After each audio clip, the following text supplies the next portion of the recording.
Good morning, everyone.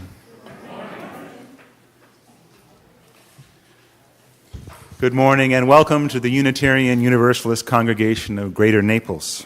My name is Tony Fisher. I am the minister here, and I'm happy to see all these beautiful faces out there in the pews or in the chairs, whatever.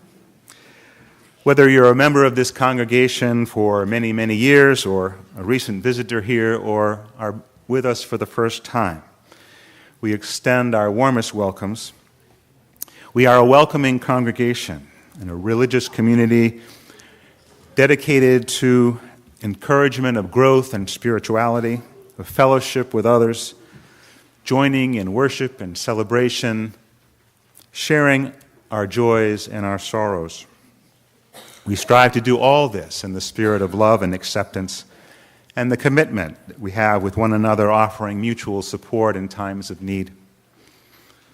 We invite everybody, especially those who are with us for the first time, to join us after the service through the doors and out onto the patio for refreshments and conversation.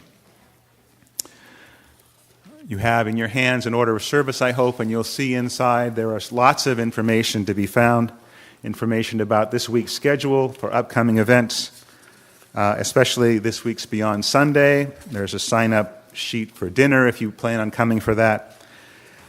Beyond Sunday is a wonderful program that we have every Wednesday evening in October. I hope you'll look into it and join us. In addition, one thing that didn't get in the order of service is an announcement about Dave Griffith's lecture series, which starts on the 29th of October. Dave will be talking about Karen Armstrong's writings, and I urge you to look into that as well and take part. What time is that, David? 10 a.m. in the morning on October 29th, and then for the subsequent two Tuesdays, I believe it is, Wednesdays. As we begin our service, I ask that you please silence any cell phones or any other technological devices you may be harboring, or at least set them to a more reverent mode. There are large print hymnals for anybody that may be hard of sight or hard, and there is large print orders of service as well. There are also earphones if you're hard of hearing. Unfortunately, this morning there's no printed version of the sermon, so I'm going to try to speak very loudly into the microphone. We'll hear more about that in a little bit. Let us begin.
With thankful hearts, we have come together this morning to bask in the warmth of this community, to share with friends the ebbs and flows of our lives, to entertain our best wishes for a better tomorrow. We come, as always, to find our center and regain our energies to resist injustice and inequality wherever we might find them. Our hearts are touched by the human need we feel around us, whether far away or as close as the next chair. We come here to be together because this is how we believe our lives are best lived, in questioning and conversation, in compassion and in service, in gratitude and in joy, in companionship and in love. Welcome. Our opening hymn this morning is number 1053 in the Teal hymnal. Those of you who were with us a little over a week ago in Beyond Sunday learned this, and understand all the children have learned this as well in between, so we'll do our best to lead you. How Can Anyone, number 1053.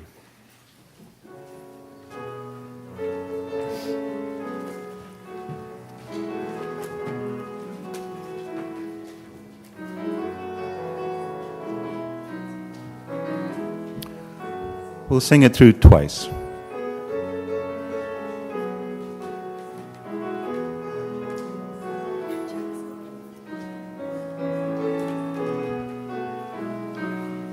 And please rise. How can anyone ever tell you you were anything less than beautiful? How could anyone ever tell you you were less than whole? How could anyone fail to notice that your loving is a miracle? How deeply you're connected to my soul. Could anyone ever tell you you were anything less than beautiful? How could anyone ever tell you you were less than whole? How could anyone fail to notice that your loving is a miracle? How deeply you're connected to my soul. Jackson is our chalice lighter this morning, so please be seated. But I'd like to invite all the kids up, all the children, anybody to come up and join us up here on the dais. Come on up. Come on up. Come on.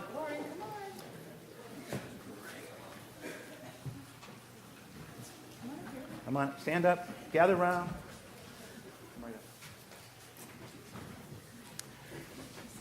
So you might wonder why we need all of you to help Jackson with the chalice lighting, which is already done.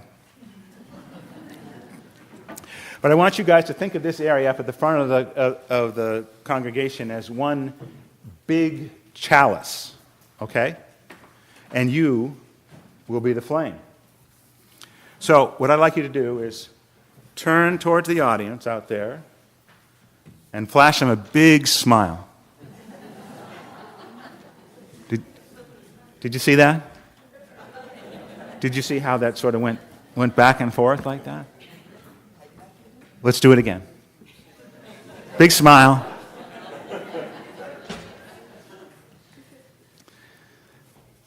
You guys are beautiful, and certainly not anything less than whole. Let's share in our chalice lighting response found in the order of service, and you guys can sit down again. Each morning, we must hold out the chalice of our being to receive, to carry, and to give back.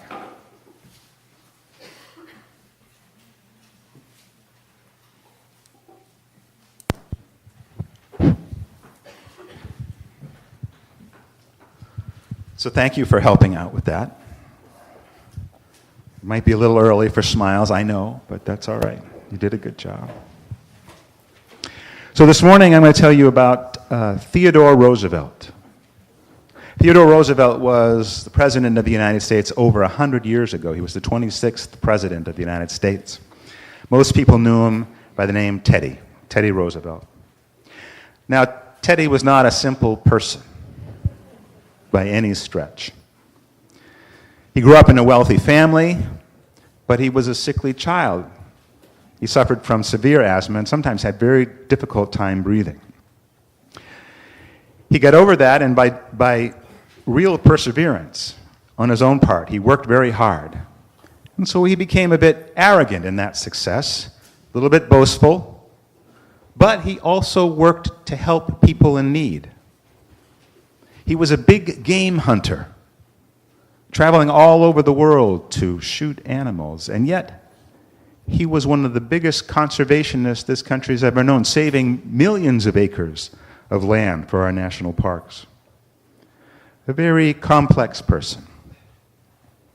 One of his friends, William Beebe, who was a naturalist, somebody who studies nature, likes to tell the story of Teddy and him. They would have big, long conversations and talk well into the evening about big, important ideas and things. But at the end of that time, when they were done talking, they would go out onto the lawn at Teddy's house, and they would look up into the stars, and they would look into the constellation Pegasus and find just beyond that a little fuzzy spot in the sky, which they knew to be the galaxy, the spiral galaxy in Andromeda. And they would share this little litany with each other. One would take turns saying things, expressing these facts. And they would look up and say, that is the spiral galaxy in Andromeda. It is a galaxy about the same size as our own galaxy, the Milky Way. It is one of 100 million galaxies, at least, in the universe.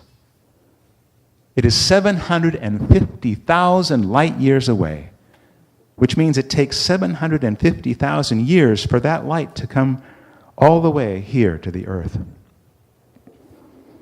It has over 100 billion suns, all of which are bigger than our own sun. And they would look up at that little smudge of light in the night sky and think on all these things. And then Teddy would turn to William and he'd say, well, I guess we're small enough now. Let's get some sleep.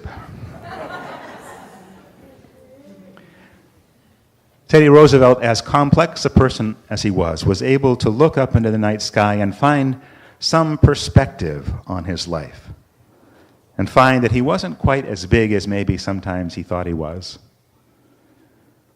And our seventh principle sort of offers us that same wisdom.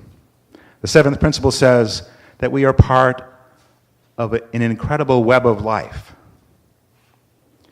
And that perspective, being a part of something whole, is something that we need to hold on to know that we're not ever going to be anything bigger than a piece of that web, a beautiful piece of the web, a beautiful whole piece of the web, but a piece nonetheless with everyone else, with this great, beautiful community of people that we have and that we live with.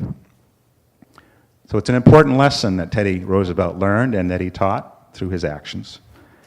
And that's what I leave you with this morning. So we're going to sing you out to your classes. And we're going outside that door over there.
This is a time in our service where we have an opportunity to share with one another the joys and the sorrows of our lives, those ups and downs and ebbs and flows that we all have. If you have something that you'd like to share this morning, I'd urge you to raise your hand and I'll come to you with a microphone. Again, this is a time for those personal things that affect our lives, family, friends, things like that. For all those joys that have been spoken and those that remain in our hearts, we give thanks. Grateful for all the things that we feel, that keep us feeling and keep us alive. Thank you all.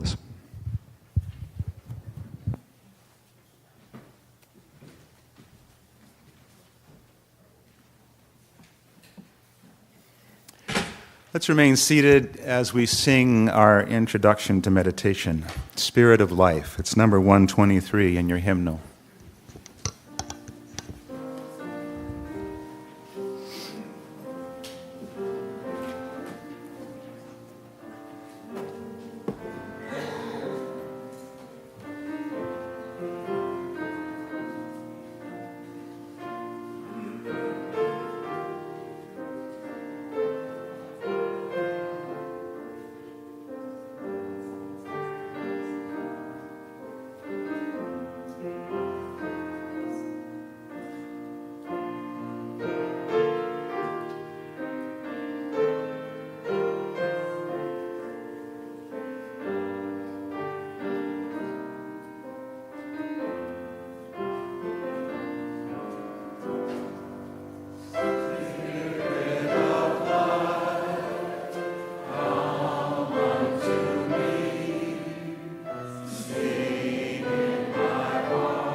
Our words for meditation this morning are from the Dhammapada, sayings of the Buddha.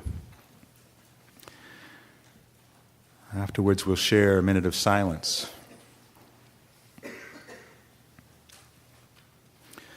The thought manifests as the word.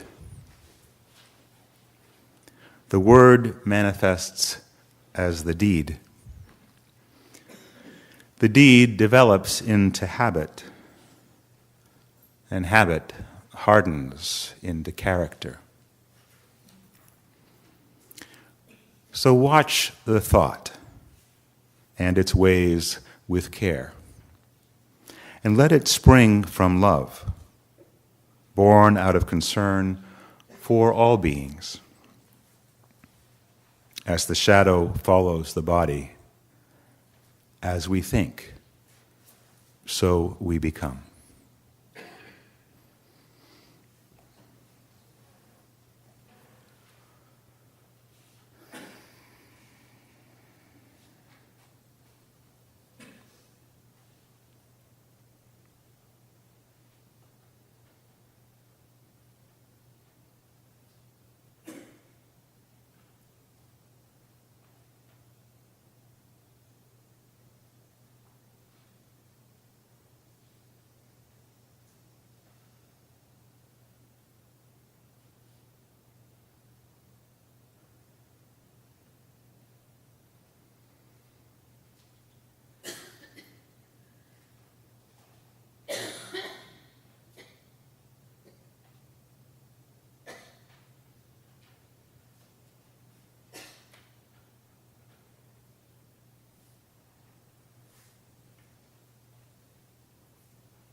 Our responsive reading this morning is number 664.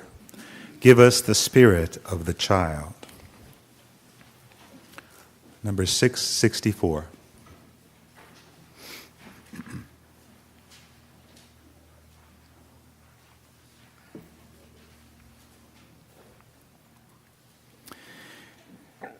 Give us the spirit of the child. Give us the child who lives within. The child who trusts, the child who imagines, the child who sings. The child who receives without reservation.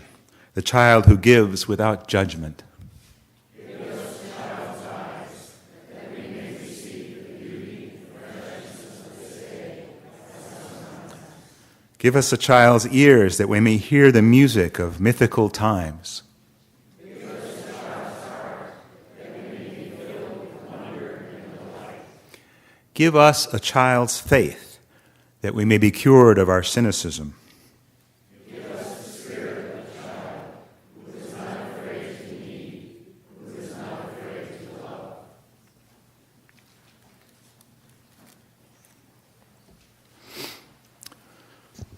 My wife Ann left the sanctuary with the children this morning reluctantly because she wanted to see what might happen here today. She was well aware that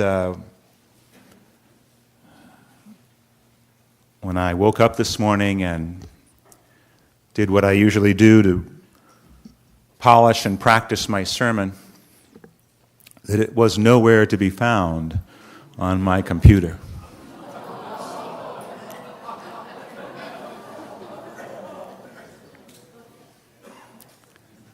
This morning, too, Flo Beckwith had something similar happen, and that she was ready to receive all her forum guests and her forum speaker, only to find out that her forum speaker landed in the hospital at the end of this past week. And there was no forum speaker. So Flo, as I heard from a distance, welcomed everybody and invited them to open conversation. Now, I'm not going to do that today. You're going to get my best shot at the sermon.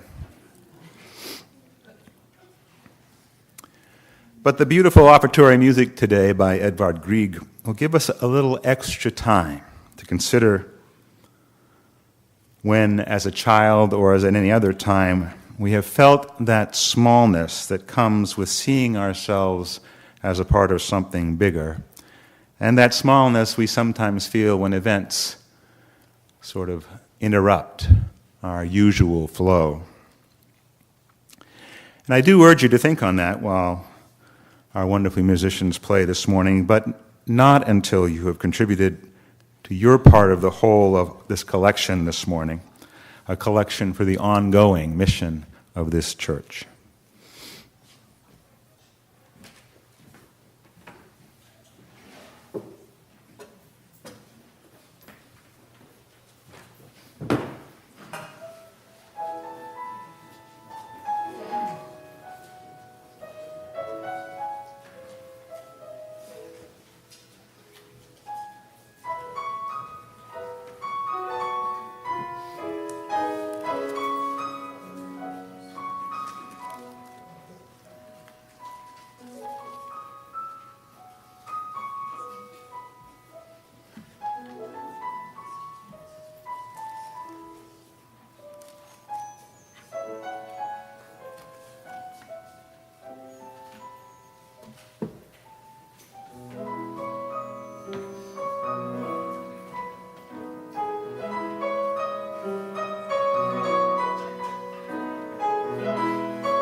The reading this morning is from Robert Grosseteste, a 12th century English cleric and philosopher.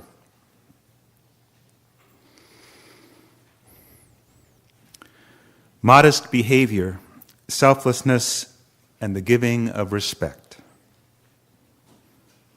Humility is not thinking less of yourself. It is thinking of yourself less. It is a spirit of self-examination, a hermeneutic of suspicion towards yourself and charity towards people you disagree with. The courage of the heart necessary to undertake tasks that are difficult, tedious, or unglamorous, and to do so graciously, accepting the sacrifices involved. Reverence for those who have wisdom and those who selflessly teach love. Being faithful to promises, no matter how big or small they may be. Refraining from despair, and the ability to confront fear and uncertainty or intimidation.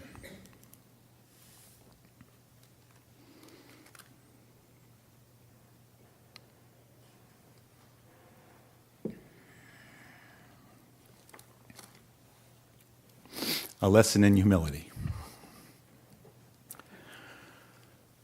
Marian Anderson was one of the great voices of the 20th century. She inspired so many to follow her in her path. She was one of the favorites of the great impresario Saul Hurok, who liked to say that Marian Anderson hadn't simply grown great. She had grown great simply. Hurok tells the story of a reporter who came to see Marian and asked her what were the greatest moments in her life, the greatest moment in her life. And Hurok was in her dressing room at the time, and he himself was curious as to what she might respond. He knew that she had a lot of big moments to choose from. There was the night that Arturo Toscanini himself said that she was the greatest voice of the 20th century. There was a private concert that she sang at when the Roosevelts hosted the King and Queen of England. There was a $10,000 Bach Award that she was given for her wonderful support and loyalty to the city of Philadelphia.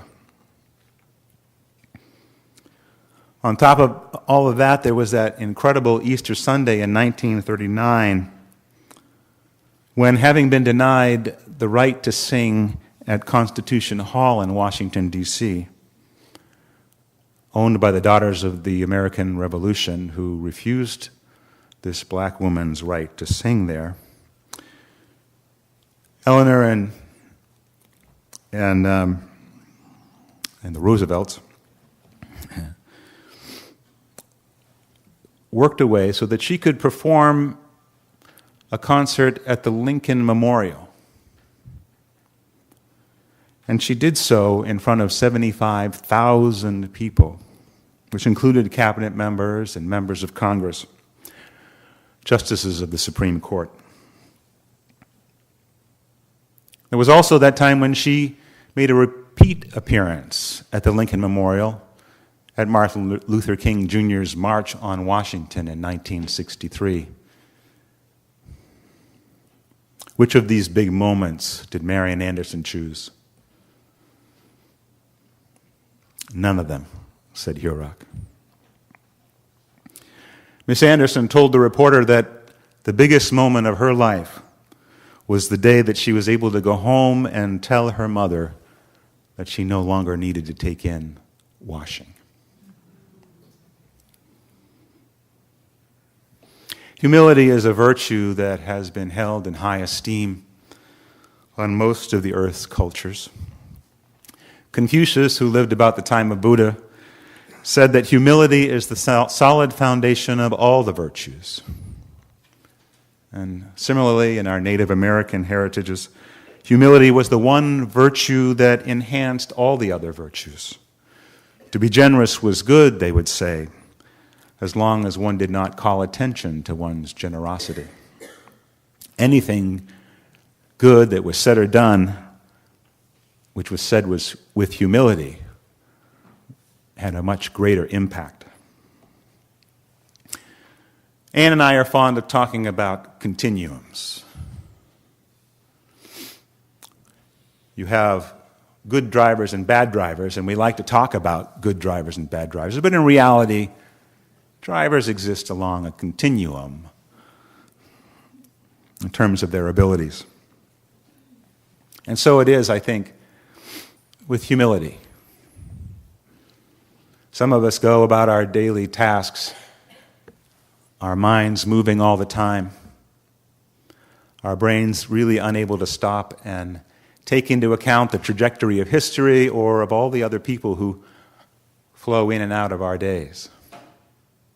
Whereas some, like Marian Anderson, continue to find their roots and understand their connection to everyone and everything. As we grow and change, we may find ourselves in different points along this continuum. But as the Buddha says, and as he warned, we need to be mindful of our thoughts, our deeds, and our habits, for they can harden into character. If we find it difficult to be loving and flexible in our interactions with other people and when obstacles are thrown in our way, we may already be a bit lost on that spectrum. And when we are, and when we're brought to account and react even more strongly, digging on our heels, then pride rears its ugly head. In the age-old chart of sin and virtue, pride stands in opposition to humility. C.S. Lewis, the Christian philosopher,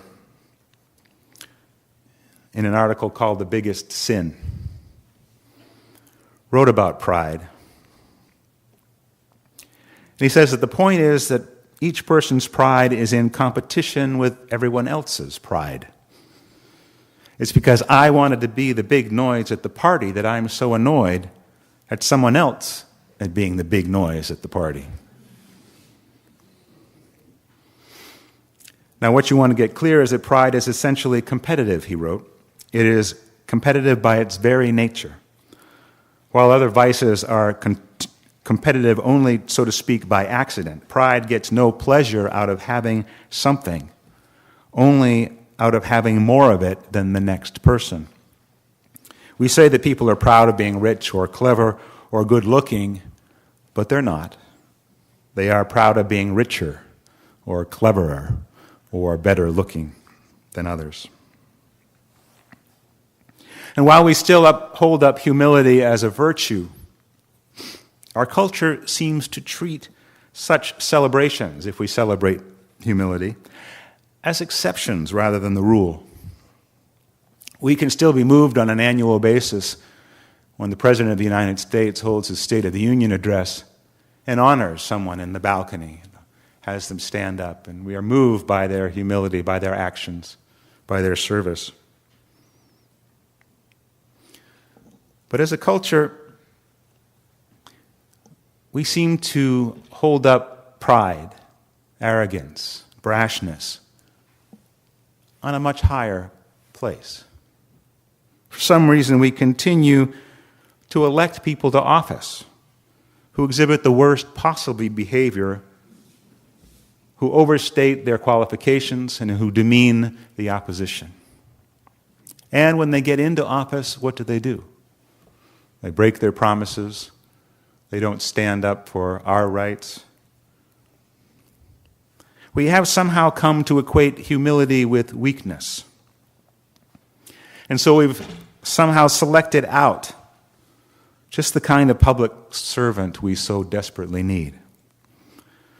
People who, in Robert Grosseteste's words, are modest, selfless, and respectful, who have the courage of the heart necessary to undertake such tasks which are difficult, tedious, or unglamorous, and to graciously accept the sacrifices involved in that service. People who revere others for their wisdom and who selflessly teach love.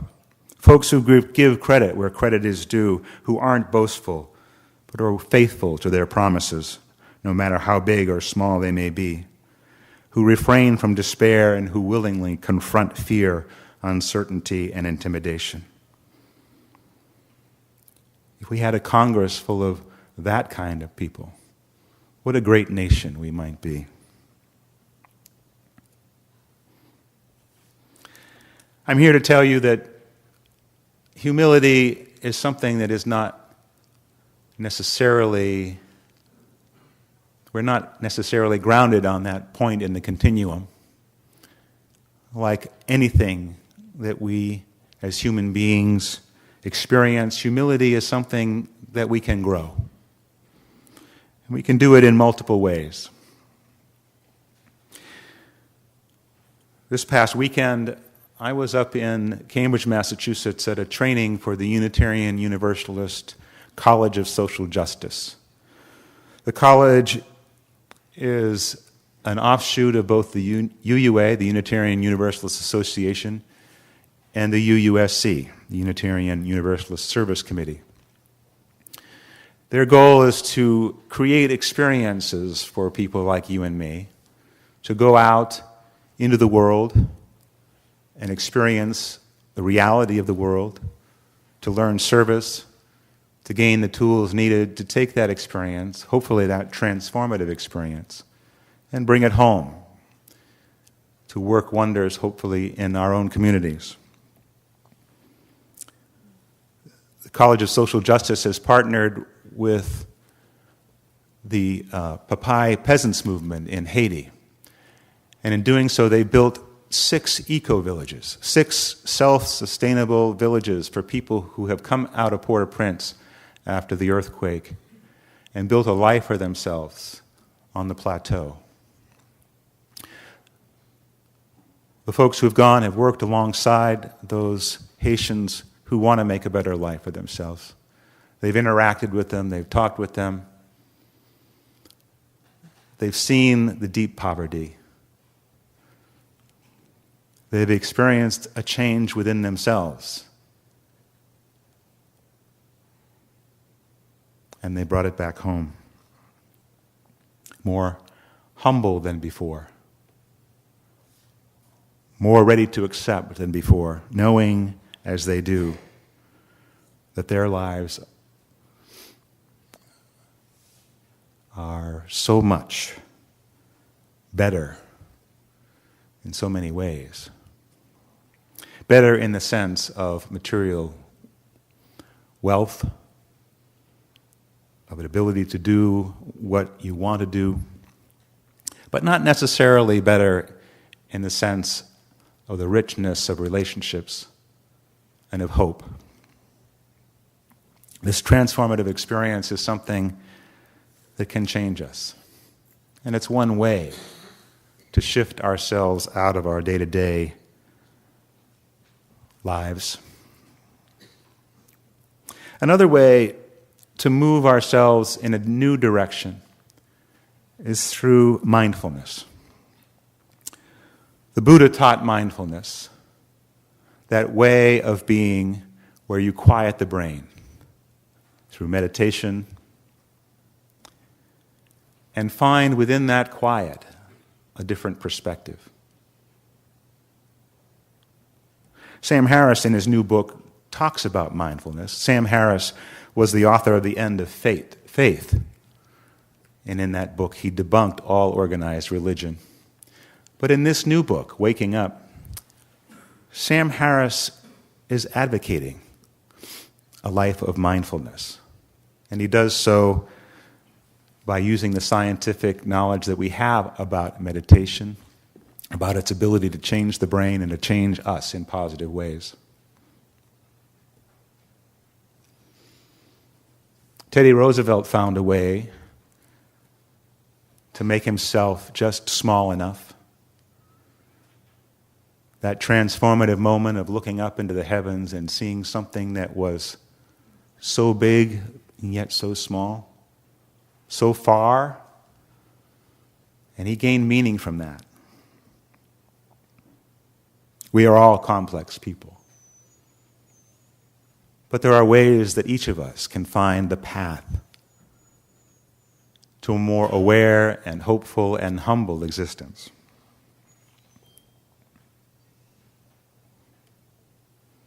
It's a wonderful story out of India about a man named Narayanan Krishnan. He was a 5-star chef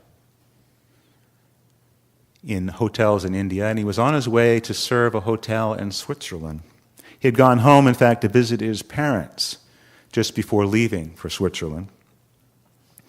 And he was driving down the streets of his hometown in India, and he saw an untouchable on the road who was dying, who was eating his own excrement. And though India is working hard to eliminate the kind of classism that the untouchables represent in their worst, there are still such things in India. And these people are considered so low that many folks will not touch them. But Narayanan reached out to this old man. He touched him, and he realized he couldn't go further. His life was changed. He started feeding this man and many others in his hometown, using his skills as a chef, using his contacts to solicit money for this effort. His ministry to literally the least of us has grown to become a much larger organization, currently working to build a homeless shelter so that they can help more and more people. Narayanan asks, "Today, did you shower, eat something, get your medicine, sleep indoors?" Yes? Now imagine those starving, exhausted, mentally ill, filthy, abused, left for dead folks who are on the street. If it were your street, if it were your neighborhood, what would you do? Here in Naples, Florida, I'm sorry to say there are people who struggle every day, who are homeless, who try to find a way to survive, even in this beautiful, affluent community. It's so easy for us not to see. So easy. To go on with our busy lives, to do what we want to do, what we have to do, what we think we need to do. Humility is opening our eyes. Humility is living our lives with the understanding of what we have and what we can give and what we can do. It's not being weak. It's the greatest strength. There are many paths. Like Narayanan, sometimes humility is thrust upon us by experience. Sometimes, like Teddy Roosevelt, humility comes at least a little by gazing at the stars. Sometimes by going out in nature, by viewing the sea. Sometimes we find that perspective through study, and not just by studying those things we expect to agree with. Sometimes we meditate, but whatever we do, we need to do it. We need to do it continually, and we need to do it with intention. The Buddhists have a term for that busy mind. They call it the monkey mind. And that monkey mind is always there. We continually leap from branch to branch, from thing to thing, from idea to idea, not letting our minds stop and think and feel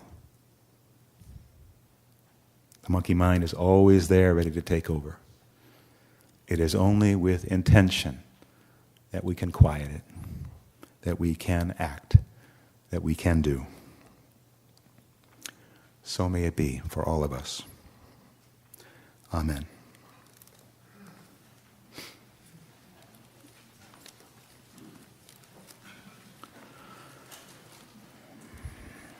Our closing hymn today is number 86, Blessed Spirit of My Life. Please rise as you're willing and able.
Our closing words today come from Ralph Waldo Emerson, who said, "Religion is to do right.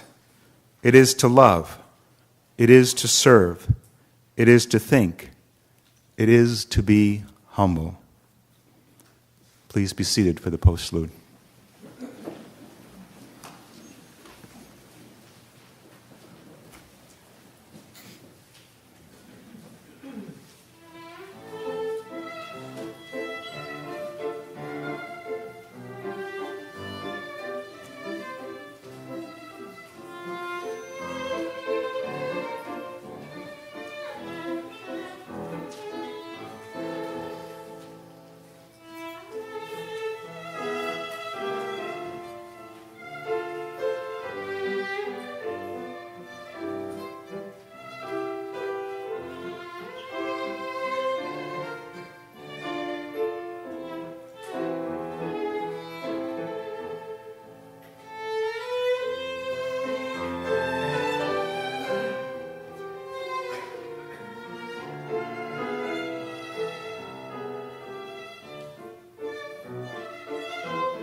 Thank you both so much. Go out into the world in peace. Have courage. Hold on to what is good. Return to no person evil for evil. Strengthen the faint-hearted. Support the weak. Help the suffering. Honor all beings. Blessings.